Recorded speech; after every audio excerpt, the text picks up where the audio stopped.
Nagpaalala ngayon ang Department of Education sa mga mag-aaral na samantalang 11 linggo bago ang pagbabalik sa eskwela sa January 3, 2013. Kasabay nito, pinag-iingat din ng DepEd ang mga mag-aaral na iwasan ang magpaputok ng mga labintador upang kumpleto ang daliri pagpasok sa mga paaralan. Ayon kay Education Secretary Armin Luistro, nakasaad sa Department Order No. 26, January 3 ang resumption ng classes para sa calendar year of 2012-2013.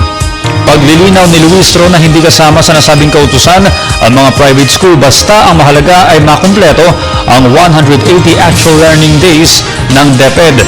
Kaugnay nito, inaayos na ngayon ng Department of Education ang pagdideploy ng mga mobile classroom sa mga lugar na hinagupit ng mga nagdaang bagyo. Sa iba pang balita, ang Pilipinas ay isa sa mga bansa sa Asia na tinamaan ng pinakamatinding sakuna ngayong 2012.